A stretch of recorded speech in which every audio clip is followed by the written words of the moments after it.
وہ کہے گی مجھے نقطہ لگاؤ، اور ہا نے اپنا مطلب بیان کرنا تو اسے نقطے کی ضرورت نہیں ہے. پھر 2 نقطے لگ جائیں تو اور کمزور پڑ جاتا ہے، 3 نقطے لگیں تو اور کمزور پڑ جاتا ہے. یہ میں نے صرف ایک مثال سے آپ کے سامنے یہ بات واضح کرنے کی کوشش کی ہے کہ نقطے والے حروف کمزور ہوتے ہیں اور بغیر نقطے والے حروف طاقتور ہوتے ہیں. جب مالک الملک نے اپنے لیے نام چنا تو اللہ، کوئی حرف نقطے والا نہیں لایا، اور جب اپنے حبیب کے 2 نام رکھے تو محمد، احمد، کوئی نقطے والا حرف نہیں لایا. اور جب اپنا کلمہ جوڑا تو ایک حرف نقطے والا نہیں لایا، لا الہ الا اللہ محمد الرسول اللہ. اور لا الہ الا اللہ بھی 12 حرف ہیں اور محمد الرسول اللہ بھی 12 حرف ہیں. اور میرے نبی نے مثال دے کر کہا کہ اس ذات کی قسم جس کے قبضے میں میری جان ہے، 7 زمینیں، 7 آسمان، ان کے سمندر، دریا، پہاڑ، جنگل، درند، پرند، چرند، اور عرش، فرش، لوح، قلم، کرسی، جنت، جہنم، جبریل، میکائیل، یہ تو میں تفصیل کر رہا ہوں، اسرائیل، اسرافیل، اور ساری کائنات اللہ کے سوا ایک پلڑے میں رکھو اور لا الہ الا اللہ لکھ کر دوسرے میں رکھو، لرجحت بہن لا الہ الا اللہ. تو ذات کی قسم جس سے قبضے میں میری جان ہے، لا الہ الا اللہ سب کو ہوا میں اٹھا دے گا. یہ ہمارے دل میں ہے، یہ ہماری زبان سے جھوٹ کو نہیں اٹھا رہا، ہماری آنکھوں سے غلط دیکھنے کو نہیں اٹھا رہا، ہمارے کانوں سے غلط سننے کو نہیں اٹھا رہا، اندر کے بغض کو نہیں نکال رہا ہے کہ نہ اللہ کا پتہ ہے نہ محمد کا پتہ ہے صلی اللہ علیہ وسلم. تو ہمیں ضرورت ہے اللہ اس کے رسول کی ذات کے تعارف کی، کہ ہم جانیں تو صحیح ہیں کون، کہنے والا کون ہے. تو پہلا نقش لا الہ الا اللہ وہ دھندلا ہو گیا ہے. محمد الرسول اللہ یہ پہلا نقش ہے، یہ دھندلا ہو چکا ہے. تو سارا بازار جھوٹ پہ چلا گیا، سود پہ چلا گیا، کھوٹ پہ چلا گیا، ظلم پہ چلا گیا، ستم پہ چلا گیا. ساری سیرت میں سے 3 چیزیں میں نے نکالی ہیں، عروج و زوال کے 3 اسباب ہیں.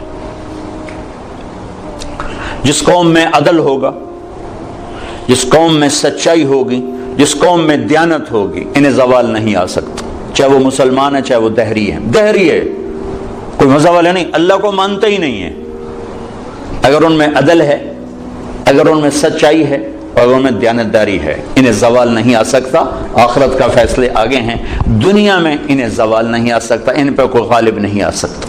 جس قوم میں ظلم ہوگا، جس قوم میں جھوٹ ہوگا، جس قوم میں بددیانتی اور دھوکہ ہوگا، انہیں کبھی عزت مل نہیں سکتی، چاہے ساری قوم مسجد میں تہجد میں حاضر ہو اور بیت اللہ حاجیوں اور عمرے والوں سے بھرا پڑا ہو، اعتکاف کرنے والوں سے مسجدیں تنگ پڑ جائیں. لیکن اگر جھوٹ ہے، ظلم ہے اور دھوکہ ہے، عزت کا خواب بھی نہ دیکھیں، ذلت اور پستی مقدر ہو جائے گی. میرے نبی ایک پورا زندگی کا پروگرام لے کر، صرف 5 وقت کی نماز تھوڑے لے کر آئے تو 2 گھنٹے کا کام ہے، باقی کیا کریں. اللہ تعالیٰ کہ میں اپنے حبیب کو الیوم اکملت لکم دینکم واتممت علیکم نعمتی ورضیت لکم الاسلام دینا، ایک مکمل پیکج دے کر بھیجا کہ میرے حبیب یہ زندگی ہے، جا لوگوں کو بتائیں، پتہ ہی کوئی. اس کا ایک سرا اللہ سے ملتا ہے جس کو عبادت کہتے ہیں، دوسرا سرا انسانوں سے ملتا ہے جس کو اخلاق کہتے ہیں. انہی 2 کی دعوت دیتے دیتے آپ دنیا سے چلے گئے. السلام ما ملکت ایمانکم، اے میری امت ایک نماز نہ چھوڑنا، ایک ماتحتوں پہ رحم کر، اپنے ماتحتوں پر رحم کر، اپنے غلام، نوکر، ملازم، کمزور پہ رحم کر. سارا میرے نبی کا دین 2 چیزوں میں آتا ہے. ایک اللہ کا حق ہے جس میں عبادات ہیں، مختصر سا وہ چیپٹر ہے، 5 نمازیں ہیں اور 1 مہینے کے روزے ہیں، اور اس کے بعد حج اور زکوٰۃ مالداروں پر ہے، غریبوں پر ہے ہی کوئی نہیں. پھر حج بھی صرف صحت مند مالدار پر ہے، جو جانے کے قابل نہیں اس سے بھی اللہ معاف فرماتا ہے. لیکن باقی 24 گھنٹے کی زندگی میں میرا نبی ایک پورا دستور لے کر آیا ہے. معاشرہ چلتا ہے میاں بیوی سے، ماں باپ سے نہیں۔ پہلا رشتہ میاں بیوی کا اللہ نے بنایا، پہلا رشتہ میاں بیوی کا بنا، آدم اور حوا، اور آخری رشتہ بھی میاں بیوی کا بنے گا۔ جنت میں جوڑا جوڑا میاں بیوی رہیں گے، اکٹھے ہوں گے سارے، وَمَنْ صَلَحَ مِنْ آبَائِهِمْ وَأَزْوَاجِهِمْ وَذُرِّيَّاتِهِمْ، اکٹھے ہوں گے۔ لیکن جنت کی شروع بھی میاں بیوی ہے اور جنت کا اینڈ بھی میاں بیوی ہے۔ ابتدا بھی میاں بیوی سے کروائی آدم حوا، اور انتہا بھی میاں بیوی سے کروائی کہ ہر آدمی جنت، اور جو یہاں بغیر شادی کے مر جاتے ہیں اللہ تعالیٰ ان کے وہاں اپنی ثوابدید پر ان کے نکاح کروائے گا اور ان کی شادی۔ کچھ عورتیں بغیر، لڑکیاں ہوتی ہیں جوانی میں مر گئے، کوئی لڑکے جوانی میں مر گئے، کوئی شادی نہیں ہوئی مر گئے، تو اللہ تعالیٰ ان کی جنت میں خود شادیاں کروائے گا۔ تو زندگی کی جو ابتدا ہے وہ میاں بیوی سے ہوتی ہے۔ تو پہلا جو معاشرت میں دین کا سبق ہے وہ میاں بیوی کا ہے۔ تو میرے نبی نے فرمایا خیرکم خیرکم لأہلہ، بہترین مسلمان وہ ہے جو بیوی سے اچھا سلوک کرتا ہوں، وأنا خیرکم لأہلی، اور میں تم سب سے زیادہ اچھا سلوک کرتا ہوں اپنی بیویوں کے ساتھ۔ پھر کہا خیرکم خیرکم لنسائہ، سب سے بہترین انسان وہ ہے جو عورتوں سے اچھا سلوک کرتا ہو۔ یہاں سے گھر کو شروع کیا۔ گھر کی ابتدا، کائنات کی ابتدا بھی میاں بیوی ہے اور انتہا بھی میاں بیوی ہے۔ معاشرت کا دین خوشبو کی طرح پھیلتا ہے، خوشبو کی طرح۔ عبادات کا دین بنیاد کا کام دیتا ہے، اور معاشرت کا دین وہ عمارت کا کام دیتا ہے۔ عبادات کا دین جڑ کا کام دیتا ہے، اور معاشرت کا دین سایہ، پھل پھول، خوشبو، مہک کا کام دیتا ہے۔ تو میرے نبی نے 11 شادیاں کی، کوئی شوق کی تھی؟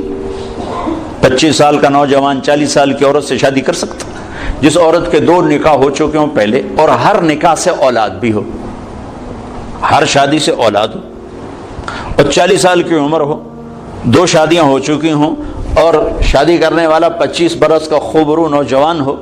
حضرت غامدیہ کہتی ہیں، خزائیہ، ام معبد الخزائیہ آپ کا حلیہ بیان کرتے ہوئے فرماتی رأیت رجلا ظاہر الوضاء ابلج الوجه حسن الخلق لم تعبه ثجلا لم تزری به صعلا وسیم قسیم حسین، کیا الفاظ ہے، فی عینیہ دعج، فی صوتہ سحل، فی لحیتہ کثافہ، فی عنقہ سطع۔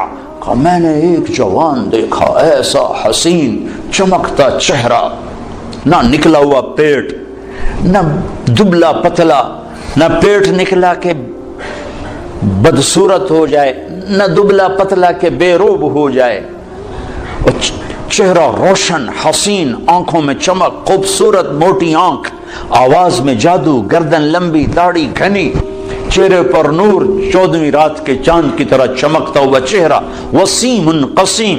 یہ 2 لفظ عجب کہے ہیں، 2 لفظ عجب کہے ہیں۔ وسیم، وسیم کسے کہیں؟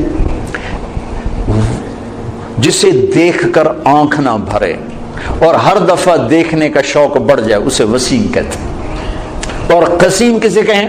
جو ہر طرف سے خوبصورت ہو، سر سے لے کر پاؤں تک، ناخن کے انگوٹھے سے سر کے بال تک حسن ہی حسن کا پیکر ہو، اسے قسیم کہتے ہیں۔ تو کائنات میں حسین بہت آئے، وسیم ایک ہی آیا، خوبصورت بہت آئے، قسیم ایک ہی آیا، وہ ہے محمد الرسول اللہ صلی اللہ علیہ وسلم، جن کو دیکھ کے آنکھ نہیں بھرتی تھی،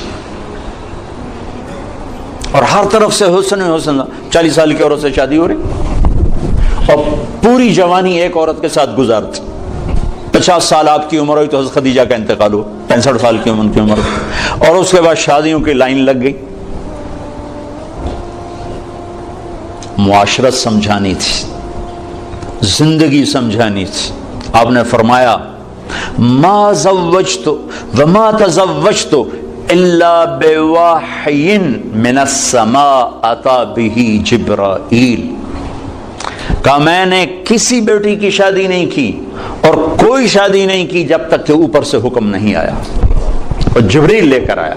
پھر آپ نے فرمایا ما تزوجت وما زوجت الا اہل الجنہ، میں نے کسی عورت سے شادی کی ہو، میں نے اپنی بیٹی کی کسی سے شادی کی ہو، سب کے لیے میرے اللہ کا فرمان ہے کہ سب جنتی ہیں۔ تو 25 سال کی عمر میں 40 سال کی عورت سے شادی کا کیا تک بنتا ہے؟ اور حسن ایسا کہ دیکھنے والے آنکھ نہ بھرے۔ ایسا عائشہ کپڑا سی رہی تھی، سوئی گر گئی، تو وہ کمرے میں ایسی روشنی نہیں کہ ان کو سوئی نظر آئے، تو وہ ایسے ایسے ٹٹول رہی تھیں۔ اتنے میں آپ کمرے میں داخل ہوئے تو آپ کے چہرے کے نور سے سوئی چمکنے لگی۔ عکس پڑتا ہے نا۔ تو جو ایسی ہستی ہو وہ تو 25 سال کا ہے تو کوئی 20 سال کی لڑکی تلاش کرے اپنے لیے۔ 40 سال 50 سال کی عمر میں حضرت خدیجہ جدا ہوئی آپ سے، جب آپ 50 سال کے تھے تو اس کے بعد شادیوں کی لائن لگ گئی۔